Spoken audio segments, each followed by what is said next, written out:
నిర్గమాకాండం 17వ అధ్యాయము 11వ వచనంలో కనుక మనం గమనించినట్లయితే, మోషే తన చెయ్యి పైకెత్తినప్పుడు ఇశ్రాయేలీయులు గెలిచిరి, మోషే తన చెయ్యి దింపినప్పుడు అమాలేకీయులు గెలిచిరి. దేవునికి మహిమ కలుగును గాక. ప్రియులారా, నీవు చేతులెత్తుట ఆయనకు సాయంకాలం నైవేద్యం అని చెప్పేసి 141వ కీర్తన 2వ వచనంలో మనం చదువుతూ ఉంటాం. ప్రియులారా, కాబట్టి నువ్వు చేతులెత్తి దేవునికి ప్రార్థన చేస్తున్నప్పుడు, చేతులెత్తి దేవుణ్ణి స్తుతించినప్పుడు, చేతులెత్తి దేవుని ఆరాధన చేస్తున్నప్పుడు నీకు విజయమునిస్తాడు. ప్రియులారా, ఇశ్రాయేలు ప్రజలు అమాలేకీయులతో యుద్ధము చేస్తున్నప్పుడు యెహోషువ, మోషే నాయకత్వంలో యెహోషువ ద్వారా యుద్ధం జరుగుతుంది.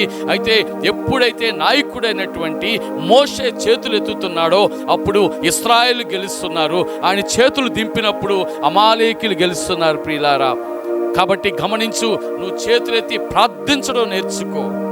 రాజు అయినటువంటి సొలొమోను కూడా 2వ దినవృత్తాంతాల గ్రంథము 6వ అధ్యాయము 13వ వచనంలో ఆయన ఏం చేస్తున్నాడంటే, ఇశ్రాయేల్ అందరి ఎదుట ఆయన రాజు అయి ఉన్నాడు, కానీ ఆయన మోకాళ్ళు వేశాడు, ఆయన చేతులు ఎత్తాడు.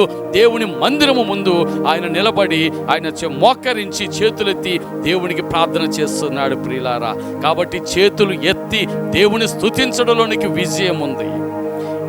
యెహోషువ నాయకత్వంలో ఇశ్రాయేలీయులు యాజకులు బూరలు ఊతున్నప్పుడు, ప్రజలందరూ గట్టిగా కేకలు వేస్తున్నప్పుడు చేతులెత్తి ఎరుకో ప్రాకారాలు కూలిపోయినాయి. ప్రియులారా, నీ జీవితంలో ఏ అడ్డున్నాయో, ఏ ఆటంకాలు ఉన్నాయో, ఏ ప్రాకారాలు ఉన్నాయో నీ అభివృద్ధికి ఆటంకంగా, అవి కూలిపోవాలంటే నువ్వు చేతులెత్తి దేవుని స్తుతించు, వాక్యానుసారంగా స్తుతించు. దేవుడు వాటన్ని కూల్చివేసి నువ్వు చేతులు ఎత్తడం ద్వారా కలిగే విజయాన్ని నీకు ఇస్తాడు. దేవునికి మహిమ కలుగును గాక. ఆమేన్.